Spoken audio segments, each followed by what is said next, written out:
Eu quero hoje trazer uma palavra, queridos, com base no Salmo de número 51. Salmo 51, Salmo de Davi.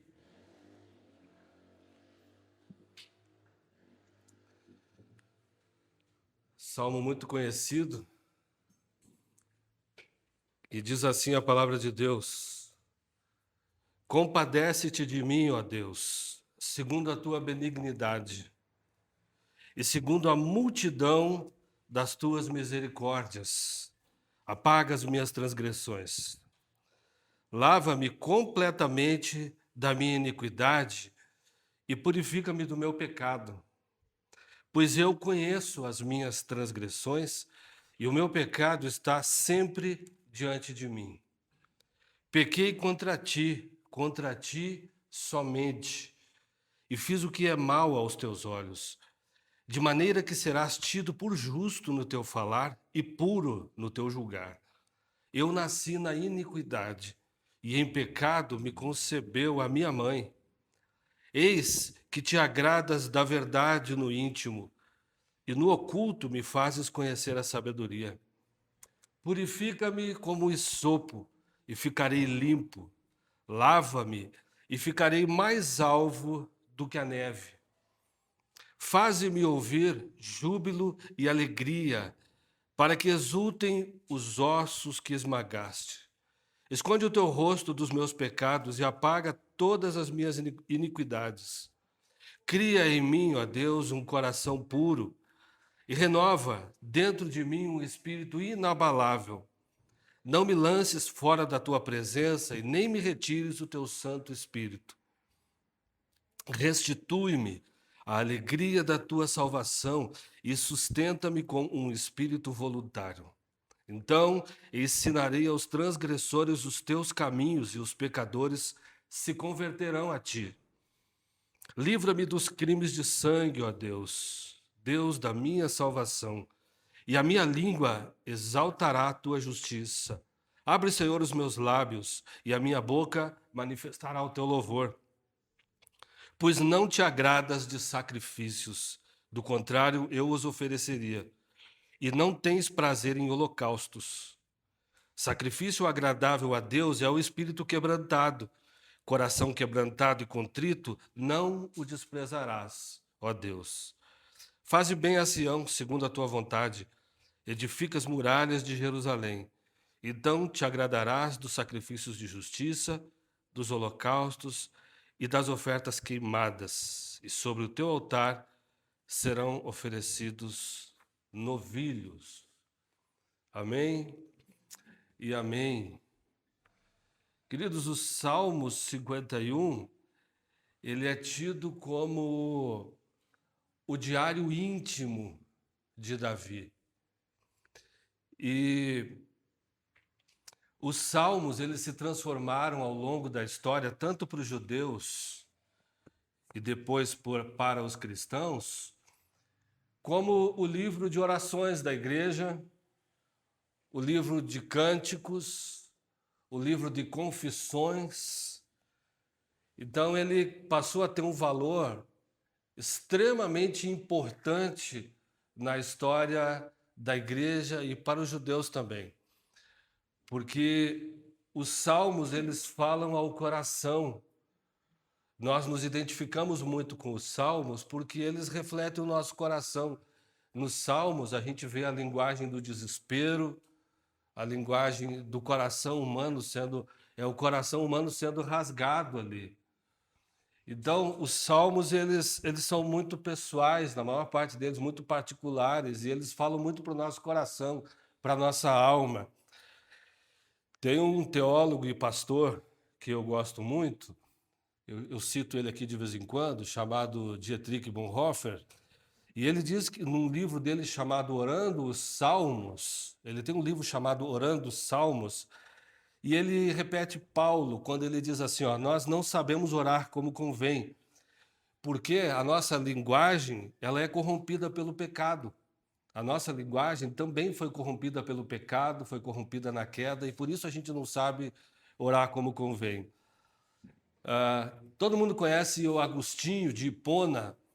Agostinho, na história da igreja, o biógrafo dele diz que no final da vida de Agostinho, ele pegou os salmos penitenciais, e entre eles o Salmo 51, e ele fez cópias desses salmos e colocou no quarto dele, porque ele passou os últimos dias da vida dele orando e chorando sobre esses salmos. Lendo, orando e chorando. Assim que ele passou os últimos dias da vida dele, então. Então, os salmos, nós perdemos muito por não conhecermos os salmos, por não meditarmos nos salmos, por não orarmos os salmos, por não ter eles também como algo que faz parte do nosso dia a dia, da nossa espiritualidade. Então, fica aqui uma dica, tá bom? O Salmo 51, especificamente, ele foi escrito num momento de queda de Davi, num momento muito triste da vida de Davi, né? Os nossos heróis da Bíblia caem. A Bíblia nunca escondeu defeito dos nossos heróis, né? Os nossos heróis caíram, eram frágeis, e a Bíblia nunca teve problema em demonstrar as falhas desses nossos heróis. Davi, essa é uma história muito conhecida. Esse salmo aqui, ele escreve depois da queda dele com Betseba, quando ele adultera com Betseba e depois ele tenta armar uma situação toda para trazer o esposo dela de volta. Israel estava em guerra nesse momento, era para Davi estar na guerra junto com o seu povo. Mas Davi está no palácio curtindo e tal, e de repente ele adultera com Betseba, e aí um pecado vai levando ao outro. Ele começa a tentar esconder o pecado dele, a transgressão dele. Ele traz Urias de volta, manda Urias voltar para sua terra. Ele tenta armar lá uma noite com Urias, a sua esposa, para depois parecer que o filho era realmente de Urias. Só que o Urias era um homem extremamente leal a ele. Nem para casa quis ir, o meu povo está na guerra e eu vou ficar, né, me divertindo. Então ele dormiu no palácio, na porta do palácio. Davi tentou embebedar o cara, não conseguiu. Até que Davi, sem saída, mandou ele de volta para a guerra com uma cartinha. Deixa o cara sozinho no pior parte da guerra para que ele morra. Então, Davi, um adultério, algumas mentiras, algumas ciladas que ele arma, mais o assassinato de Urias também, que está nas costas dele. E esse texto aqui, ele surge depois que o profeta Natã confrontou Davi de uma maneira muito veemente, né? Para quem conhece a história e para quem não conhece também, sabe que o profeta Natã chegou para Davi e disse: olha, havia dois homens, um era muito rico, tinha muito gado, muitas ovelhas, e tinha um outro homem que era pobre, só tinha uma ovelha que ele gostava muito, que fazia parte da família, que até comia com eles. E aí quando veio um viajante, o homem rico pegou essa ovelha e matou e serviu para o viajante. Ele não pegou do seu próprio rebanho. E Davi se levanta naquela ira, assim, manda matar. Manda matar e restituir 4 vezes mais o que ele deu de prejuízo. E aí Natã diz o quê? Esse homem é você, Davi. Você é esse homem. Né? Eu te dei muita coisa. Se isso fosse pouco, eu te daria mais ainda. Né? Mas ali também, Samuel, capítulo 12, 2 Samuel 12, Deus também vai demonstrar que os pecados de Davi tiveram consequências muito sérias para ele e para a casa dele. Para ele e para a casa dele. Só que nesse momento de confronto, o coração de Davi, ele é tomado de uma convicção de pecado muito profunda e Davi se quebranta. Davi não se justifica. A única coisa que Davi fala, a única não, mas Davi diz uma coisa que chama muito a atenção: pequei contra o Senhor. Pequei contra o Senhor. Então Davi, ele se quebranta diante desse confronto sério que Natã faz com ele. E Davi vai escrever esse salmo, gente. O salmo começa de uma maneira muito interessante, porque ele começa pedindo perdão pelas iniquidades, pelos pecados, mas ele começa apelando para a bondade e para a misericórdia de Deus, né? Segundo a multidão das tuas benignidades. Então, Davi, ele é um homem que conhece o caráter de Deus também. Ele teve uma queda violenta, mas ele é alguém que agora ele está pedindo perdão pelo seu pecado com base no caráter de Deus. Ele sabe que Deus é bondoso, ele sabe que Deus é misericordioso, ele sabe que Deus é perdoador. E a gente percebe essa linguagem nos Salmos, né? E Davi vai pedir aqui também não apenas o perdão do seu pecado. Davi vai pedir para que Deus transforme o coração dele, né? Ele quer ter um coração transformado diante do pecado.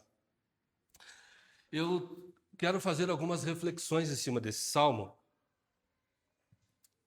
para que a gente tenha muita consciência de alguns princípios que esse salmo nos ensina. Queridos, o que eu tenho para dizer hoje é muito importante para a nossa vida espiritual. O que eu tenho para dizer hoje é muito importante para a nossa vida ser uma vida saudável com Deus. Para que a nossa vida espiritual seja uma vida saudável, para que a nossa espiritualidade seja saudável, para que o nosso relacionamento com Deus seja saudável, tá? A primeira coisa que eu quero dizer aqui, gente, é que o nosso pecado, ele fere Deus primeiro. Quando nós pecamos, quando nós transgredimos, o nosso pecadinho, o nosso pecadão, primeiro ele fere a Deus. Olha o que Davi diz no verso 4: contra ti somente eu pequei, e fiz o que é mal aos teus olhos. Quando nós pecamos, a gente precisa dessa consciência. O meu pecado feriu a Deus primeiro. O meu pecado não feriu apenas o meu cônjuge, o meu filho, o meu amigo, o irmão da igreja. O meu pecado feriu Deus primeiro. Primeiro ele atingiu Deus. E é o que Davi diz: contra ti somente eu pequei. Davi peca contra Betseba, Davi pecou contra Urias, Davi pecou contra o seu próprio corpo, Davi pecou contra o seu povo, ele era rei. Mas a primeira coisa que lhe vem à mente é: eu pequei contra Deus, eu feri Deus primeiro. E a gente precisa, na nossa vida espiritual, dessa consciência de que os nossos pecados, em primeiro lugar, atingem Deus. E a gente não pode banalizar esse tipo de situação. E agora, só é possível enxergar isso quando nós amamos a Deus. Só é possível enxergar que o nosso pecado fere Deus primeiro quando nós amamos a Deus. E Davi era um homem que amava muito a Deus. Quando eu já falei aqui, quando Natã confronta Davi, ele vai dizer: eu pequei contra o Senhor. 1 Samuel 12, verso 13. Gente, quem ama a Deus no seu coração, um crente que ama a Deus na sua intimidade de verdade, um crente que tem paixão pelo Senhor, ele não vai ficar enxergando apenas as consequências do seu pecado. Ele não vai ficar olhando para a sua reputação. O que o Samuel vai pensar de mim? O que a Érica vai pensar de mim? Quem ama a Deus não vai ficar preocupado simplesmente em não ser visto. Ou o que vão falar a meu respeito. Nossa, o pastor fez isso, fez aquilo. Quando nós amamos a Deus, a gente não está preocupado só com as perdas que o pecado vai trazer.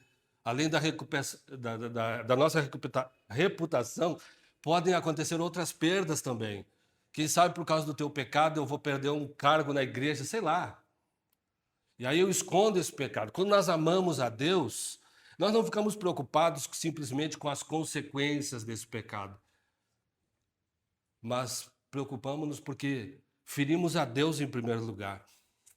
Se você conhece a história de José do Egito, Gênesis 39, 9, quando ele tem a oportunidade de adulterar também com a esposa do seu patrão, digamos assim, José do Egito diz uma frase muito interessante: como faria eu tamanha maldade e pecaria contra Deus? Não era um pecado com aquela mulher simplesmente, e não seria um pecado com Potifar simplesmente. E olha que nesse momento da história, a lei de Moisés não existia, e não existia ainda uma lei que dizia assim: não adulterarás. A lei que dizia que proibia o adultério ainda não existia, mas ele tinha consciência de que o seu pecado afetaria Deus em primeiro lugar. Ele diz: como é que eu vou fazer tamanha maldade? Como é que eu vou pecar contra Deus fazendo isso? Essa consciência de que o pecado atinge Deus, atinge diretamente a nossa relação com Deus. A história do filho pródigo, gente, quando ele tem consciência do estado em que ele chegou, o que ele fala? Eu pequei contra o céu e diante de ti. Quando ele toma consciência lá, ele fala: vou voltar para a casa do meu pai. E vou dizer: pai, pequei contra os céus e diante de ti. E quando ele chega em casa de volta, é o que ele diz para o pai dele: pai, pequei contra os céus e diante de ti. E aí fica essa reflexão para nós. O que é que dói primeiro na gente quando nós pecamos? Quando eu e você pecamos, a gente faz de conta que está tudo bem? Joga para debaixo do tapete? Aquele monte de pensamento impuros que a gente tem, aquele vocabulário sujo, tantas coisas que a gente faz no dia a dia, está tudo bem, deixa para debaixo do tapete? Será que a gente tem consciência que isso fere Deus primeiro?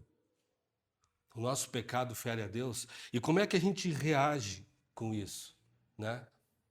Eu me preocupo só em não dizer algumas coisas na igreja e em casa minha boca é sei lá o quê. Então o nosso pecado fere Deus, a gente precisa entender isso. Se eu e você amamos Deus de verdade, se eu e você amamos o Senhor e nós temos um relacionamento com Ele, essa é a nossa primeira preocupação. Entender que o meu pecado fere a Deus. Davi diz: pequei contra ti e fiz o que é mal aos teus olhos. Amém?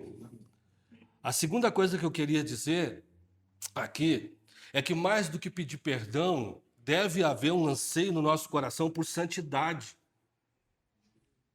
Mais do que confessar um pecado e pedir perdão, isso quando a gente faz, porque muitas vezes nem isso. Muitas vezes nem reconhecer o pecado, muitas vezes nem pedir perdão, muitas vezes nem acertar as contas. Mas quando isso acontece, mais do que pedir perdão, o nosso anseio deve ser por viver uma vida de santidade. O que é que Davi diz? Cria em mim, ó Deus, o quê? Um coração puro. E renova em mim um espírito reto. Reconhecer o pecado, gente, é o primeiro passo que nós damos. Agora, Davi não pede apenas perdão, ele diz o quê? Eu quero ficar mais branco do que a neve. Quero ter um coração mais branco, mais alvo do que a neve. Então, a confissão, ela nos ajuda a livrar da culpa, mas ela precisa fazer parte de um processo de renovação.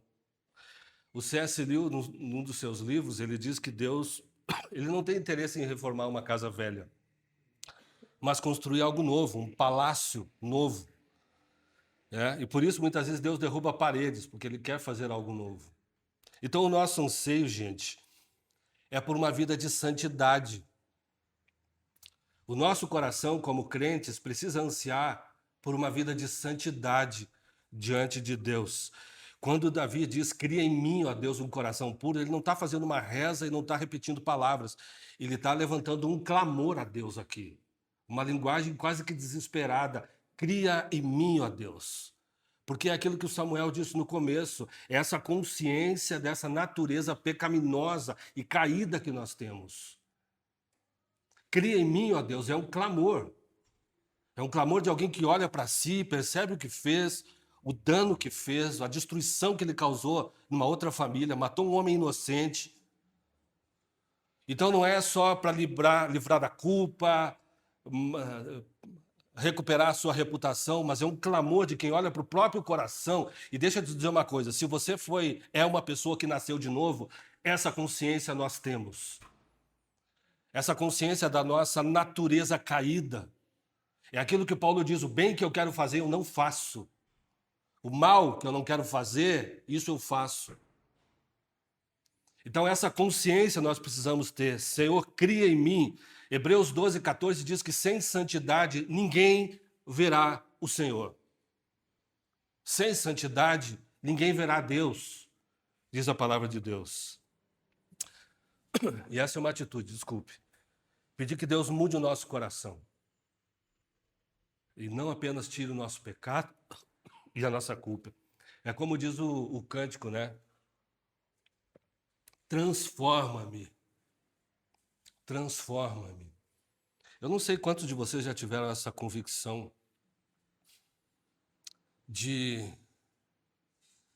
dessa necessidade no coração. Senhor, eu não queria ser assim. Eu queria ser mais manso, eu queria ser mais humilde, eu queria ser perdoador, eu queria, enfim. E esse precisa ser um clamor do nosso coração. Esse clamor que precisa estar com a gente. A terceira coisa que eu quero dizer para vocês, aqui como pastor da igreja, é que a gente precisa temer apagar a presença de Deus da nossa vida mais do que qualquer outra perda que a gente possa ter. O nosso temor precisa ser em apagar a presença de Deus da nossa vida, mais do que qualquer outra perda que a gente possa ter. Olha o que Davi diz no verso 11: não me retires da tua presença, e nem tires de mim o teu Espírito Santo. Esse era o medo de Davi. Não me retires da tua presença, nem tires de mim o teu Espírito Santo. Sabe qual era o medo de Davi? O medo de Davi não era perder o reino dele, era perder a presença de Deus na vida dele. Essa era a maior riqueza que Davi tinha, a presença de Deus, o Espírito Santo habitando nele. Davi, gente, ele foi ungido por Samuel. Imagino que todos conheçam essa história. Quando Samuel foi designado por Deus para ungir o novo rei, ele vai até a casa de Jessé, ali Davi é ungido, ali ele recebe do Espírito. E Davi, depois disso, ele passa a ter muitas conquistas, como obra do Espírito na vida dele. Davi mata um leão, Davi mata um urso, Davi mata o gigante por causa da presença de Deus que o encheu de coragem e de ousadia. Davi, quando vocês lerem Samuel, os livros de Samuel, por exemplo, vocês vão perceber que Davi, quando ia para uma guerra, ele orava antes e perguntava como que ele devia lutar. E Deus falava, ó, dá a volta pela direita, pega os camaradas por trás. Então a presença de Davi estava o tempo todo com ele, livrando, cuidando, guiando Davi. E Davi, o maior medo que ele tem é de perder essa presença na vida dele. Sabe por quê também? Porque o antecessor de Davi, Saul, perdeu essa presença. Davi viu a queda de Saul. Saul era um homem ungido por Deus, foi escolhido por Deus para ser o homem de Israel, o rei de Israel. Mas Davi, o Saul, ele começa a transgredir, ele começa a desobedecer. E chega um momento que Deus diz, eu me arrependo de ter te dado o meu espírito. Falando para Saul. E Davi viu essa história toda. Davi viu a queda de Saul. E sabe o que poderia acontecer se ele também perdesse a presença de Deus? Hoje, queridos, nós não acreditamos em perder o Espírito Santo. Nós não acreditamos em perder o Espírito Santo. Eu não acredito nisso. Mas 1 Tessalonicenses 5,19 diz que é possível apagar o Espírito Santo. Paulo diz, não apagueis, não extingais o Espírito. É a lâmpada que deixa de brilhar. É a lâmpada que se apaga dentro de você e deixa de brilhar. Nós conhecemos a parábola que Jesus conta em Mateus 25 das virgens prudentes e das imprudentes. Elas deixaram apagar a sua lâmpada. não cuidaram dessa lâmpada, não regaram com óleo, não abasteceram com óleo, e a presença foi embora. Nós temos mais um outro caso na Bíblia, muito interessante, que nos mostra isso, que é o caso de Sansão. O Sansão que perdeu a sua força, porque o Espírito se retirou dele. E Davi conhecia essa história também. O texto de Juízes, capítulo 16, verso 20, tem um texto interessante. Juízes 16, 20.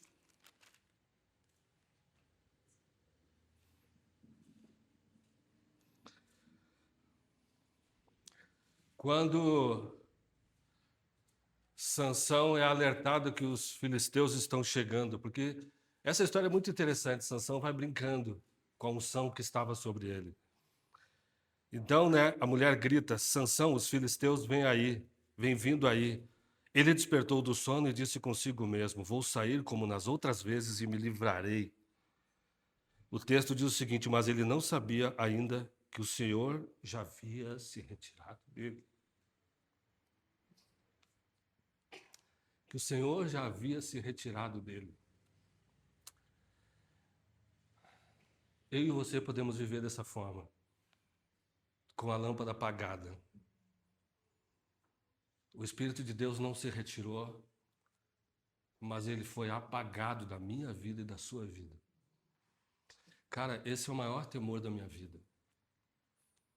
É o temor um dia que eu já não ouvi mais Deus, de chegar um dia de não ouvir mais Deus, de não estar mais nem aí com a direção de Deus, de não estar preocupado com o que Ele está fazendo na minha vida ou não, com a direção que Ele tem. E a gente pode viver uma vida alheia à ação do Espírito na nossa vida. Esse é um grande medo que eu tenho, de perder essa sensibilidade, de entregar alguma área da minha vida ao pecado, a ponto de não ouvir mais os Natãs que Deus levanta para me confrontar, a ponto de não estar mais sensível ao que a Bíblia diz, a ponto de não ser mais sensível ao que o louvor, ao que uma pregação ou ao que um irmão nos fala, porque eu já perdi essa presença, eu já apaguei ela mesmo. E nós corremos o risco, e não só corremos o risco, tem um monte de crente vivendo nessa situação. A presença do Espírito foi apagada da sua vida. Esse era o grande medo de Davi. Gente, olha só. Não foi um raio que caiu, não foi uma coisa estrondosa, foi sutil. E Sansão não percebeu que o Espírito já havia se retirado dele. Foi acontecendo. Você vai perdendo a tua sensibilidade, você vai perdendo o interesse pelas coisas espirituais, você vai perdendo o interesse pela vida de oração, você perde o interesse pela palavra, você perde o interesse pela comunhão. Uma ceia, por exemplo, não faz a mínima diferença você participar ou não. Por quê? Porque a presença de Deus já foi apagada. Aquilo que é espiritual, aquilo que vem do Senhor, não toca mais o meu coração. Não quebranta mais o meu coração. E a gente pode viver uma vida religiosa desse jeito, sem perceber Deus, sem ouvir Deus, sem sentir Deus. Esse foi o grande medo de Davi: não me retires da tua presença, nem tires de mim o teu Santo Espírito. Amém? Uma coisa muito interessante que acontece nesse salmo, é o quarto ponto da minha mensagem, é que Davi, gente, ele deixou a queda dele virar testemunho. A queda de Davi, depois disso, virou testemunho. Antes ele tentou apagar. Mas depois, o que é que ele vai dizer? Então, ensinarei aos transgressores os teus caminhos, e os pecadores se converterão a ti. Davi quer que a sua queda sirva de testemunho aos outros transgressores. Davi sabia que a queda dele não tinha desqualificado ele para sempre diante de Deus, né? Vocês imaginem ter um pastor de uma igreja que cometeu um ato como esse, adulterou e mandou matar o camarada ainda, contratou uns, né? Ah, então, assim, esse cara virou um dos heróis da Bíblia, gente.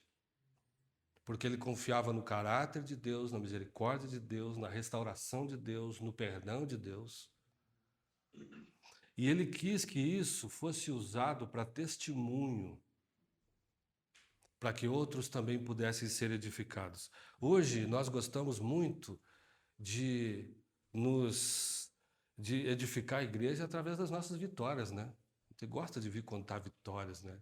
O Senhor fez isso, o Senhor fez aquilo, o Senhor proveu, o Senhor curou, o Senhor me deu vitória, o Senhor me deu livramento, né? Mas muito poucos de nós têm a coragem de dizer: eu caí em pecado, eu adulterei, eu fiz isso, fiz aquilo, eu era um mentiroso contumaz, eu enganava todo mundo, mas Deus me restaurou. Então Davi, ele tira a máscara aqui, ele diz assim: eu quero que isso que eu fiz, ele sirva de testemunho para que outras pessoas sejam edificadas, né? Tem um homem muito conhecido, ele foi um abolicionista, chamado John Newton. Ele foi um traficante de escravos. Trabalhou muitos anos como traficante de escravos. Ele teve uma experiência de conversão muito forte e ele continuou ainda um pouco de tempo trabalhando como traficante de escravos. Até que ele pega uma doença que quase o mata, mas depois disso ele tem uma convicção muito grande do seu pecado, e ele que escreveu Amazing Grace, a maravilhosa graça, uma música cantada no mundo inteiro. Cantada no mundo inteiro. Por quê? Porque conheceu a graça maravilhosa de Deus depois de uma vida no pecado. Uma vida no crime, digamos assim. Então, a nossa história, muitas vezes, ela pode servir para edificar. Eu quero também falar mais um ponto, tá? A mensagem hoje tem uns pontos a mais. Hoje eu não estou tão presbiteriano assim, tá? É que o Salmo é muito rico, gente. Uma das coisas que o Salmo nos ensina é buscar relação com Deus, gente, não apenas rituais. A gente tem batido muito nessa tecla aqui, sobre relacionamento com Deus. É isso que vale. É relacionamento pessoal com Deus. Sabe o que Davi fala? Davi diz assim: os sacrifícios agradáveis a Deus são o espírito quebrantado. A um coração quebrantado e contrito não desprezarás. Davi, ele conhecia todo o sistema sacrificial do Antigo Testamento. E ele sabia que era através daquele jeito que se alcançava o perdão e restauração e se renovava a comunhão com Deus. Só que Davi, ele foi muito além disso. Ele entendeu Deus como alguém que ele podia amar e que ele podia se relacionar com Deus. Então ele vai muito além de um ritual, ele vai muito além de um sacrifício. Ele já tem uma relação com Deus. E ele sabia, ele fala: se o que te agradasse fosse sacrifício, então eu faria isso. Se te agradasse sacrifícios, eu te daria tranquilamente, mas eu sei que não é isso. Eu sei que o Senhor quer um coração quebrantado, um coração humilde diante da tua presença. E é por isso que Davi é conhecido como um homem segundo o coração de Deus. Por causa desse coração que ele tinha, Davi, ele revolucionou a adoração em Israel. Porque a adoração também era feita com sacrifícios, mas Davi vai lá, inventa uma guitarra, começa a compor e começa a trazer essa coisa da alma, do cântico, da adoração diante de Deus. Davi revoluciona a adoração porque ele traz a adoração para o coração, para o relacionamento com Deus. Não é um sacrifício que te agrada, ele diz. Se fosse isso, eu te daria. Se fosse isso, eu te daria. Tem alguns exemplos na Bíblia que eu gosto muito de homens que foram chamados de amigos de Deus. Abraão foi chamado de amigo de Deus. Noé foi chamado amigo de Deus. Enoque andava com Deus. E Deus o tomou para si. Sabe, gente, a gente precisa sair dessa coisa de ser membro de igreja apenas. De ser membro de igreja, de frequentar um culto. Mas de ter Deus como nosso maior amigo. De ter o Espírito Santo como nosso melhor amigo. De ter o Espírito Santo como aquele que a gente confessa pecado, que a gente não tem máscara. De ter o Espírito Santo como aquele nosso guia do dia a dia, como aquele que fala o nosso coração. É isso que Deus quer. Jesus veio para isso, para quebrar essa barreira, para quebrar isso, para nos dar livre acesso a Ele. E a gente pode viver uma vida mais rica no nosso relacionamento com Deus. A gente pode viver uma vida mais intensa no nosso relacionamento com Deus. É sempre possível avançarmos um pouco mais. O que Deus tinha que fazer, Ele já fez. E a Bíblia diz que Deus não dá o seu Espírito por medida. Para ninguém. Ele não deu mais do Espírito para Samuel do que para Érica ou do que para Ademir. Ele deu o Espírito sem medida, foi derramado. Todos nós podemos ter acesso a essa graça e a esse nível de relacionamento mais intenso com Deus. Então, vai muito mais do que ser membro de uma igreja, de ter o nome no rol de membros. Vai muito mais do que isso, vai de ter vida com Deus. É isso que Davi está demonstrando aqui, um homem com uma vida com Deus, com um amor por Deus, sabe que o seu pecado feriu a Deus, mas ele quer esse relacionamento restaurado, ele não está nem aí se ele vai perder reino ou não, mas ele não quer perder essa presença de Deus na vida dele. Davi se importa com esse relacionamento de uma maneira muito profunda. Né? Talvez diante se Davi vivesse hoje, ele seria excomungado da igreja para sempre por causa desse pecado. Porque nós não perdoamos. Nós lacramos, né? Então, mas Deus vê, a Bíblia diz que Deus não vê como vê o homem. Deus não vê, graças ao nosso bom Deus, né? Ele não vê como vê o homem. Oséias 6,6, misericórdia eu quero, e não sacrifício. Jesus vai repetir esse texto em Mateus 9,13. E eu estou chegando ao final da minha mensagem, dizendo algumas coisas assim. Esse salmo tem um caráter pedagógico muito forte. Muito forte, tá? Ele nos ensina, gente, a não lidarmos com o pecado de maneira leviana. O pecado não pode ser tratado de maneira leviana. Aquela mentirinha que eu tenho o hábito, aquele olhar impuro que eu tenho o hábito, aquela desonestidade, pequena desonestidade que faz parte do meu dia a dia, aquele hábito da maledicência que eu tenho hábito no dia a dia, isso não pode ser tratado de uma maneira leviana. O pecado ofende Deus. O pecado ofende a Deus em primeiro lugar. O pecado, ele interfere diretamente na nossa relação com Deus. Então, por isso, ele não pode ser tratado de maneira leviana. Deus virá buscar uma noiva lavada, com vestes novas, vestes limpas. Uma igreja santa. Não uma igreja que negociou com o pecado, que negociou princípios da palavra de Deus, que algumas coisas fez concessões. Não aquela coisa de termos alguns pecados de estimação. O pecado fere a Deus em primeiro lugar. O pecado apaga a presença de Deus na minha vida e na sua vida. O Espírito Santo, ele fica apagado. Ele se apaga. Nós apagamos a lâmpada quando vivemos dessa forma. Agora, o Salmo, ele nos ensina a estarmos atentos também, gente, porque a Bíblia fala no Novo Testamento, exortai-vos uns aos outros. Não é só orai uns pelos outros, né? Sejam amigos uns dos outros. Eu tenho o dever de exortar o Samuel, de encorajar o Samuel, de dizer, olha, não é bem por aqui que você está indo. Isso é uma proteção que Deus nos dá. Imagina se não houvesse um Natã na vida de Davi. Imagina se Natã se amedrontasse, bom, ele é o rei, eu posso morrer. Ele pode mandar me matar. Imagina se não houvesse pessoas tementes a Deus, com essa coragem de confrontar, de ser instrumentos. Então a igreja precisa ter seus Natãs aqui dentro. Pessoas que tenham com muito amor, mas coragem de exortar o irmão quando vê alguma coisa. Vê, olha, você está se distanciando. O caminho não é esse. Tem aquele tipo de crente, né, que eu só ouço Deus, né? Assim, eu não tenho líderes, né? É a história do Paulo lá em Corinto, né? Uns são de Apolo, outros são de Pedro, outros são de Paulo, né?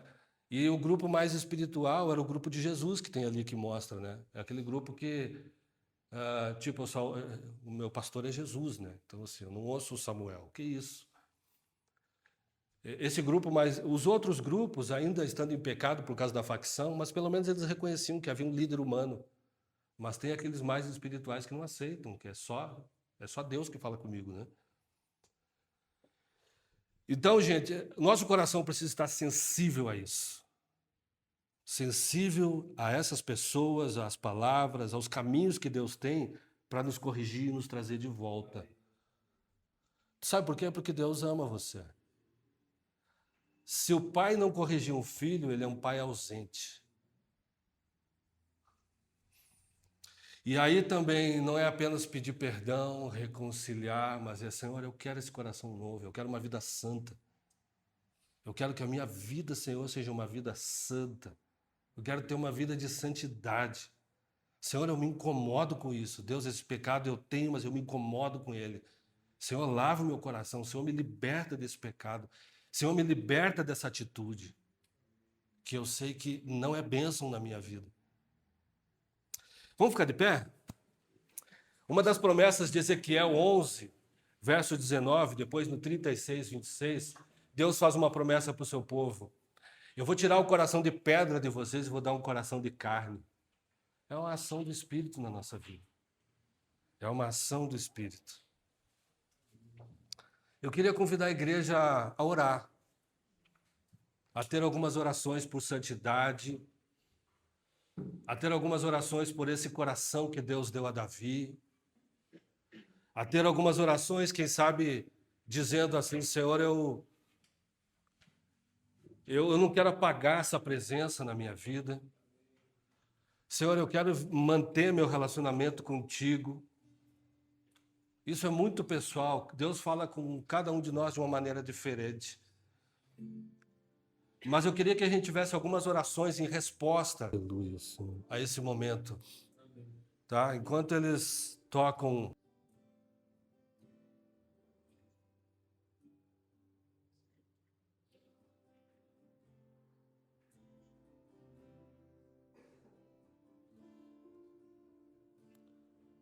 Dá-nos, Senhor, desse coração santo. Dá-nos esse amor por Ti, Jesus. E que o nosso maior medo seja apagar Teu Espírito. Deus, não permita, Senhor, que a gente seja insensível à Tua voz. Paizinho, que a Tua presença seja sempre o nosso bem mais precioso. Mais do que a nossa própria reputação, Senhor. Mais do que vão pensar ou dizer a nosso respeito. Que a Tua presença seja o nosso tesouro precioso, Senhor. E que a gente tenha esse santo temor todos os dias no nosso coração. E obrigado, Senhor, nós sabemos que Tu morreu no nosso lugar. Nós sabemos da obra da cruz, que nos dá livre acesso. Nós Te louvamos. Já não há condenação, Senhor. Nenhuma condenação há para aqueles que estão em Jesus Cristo.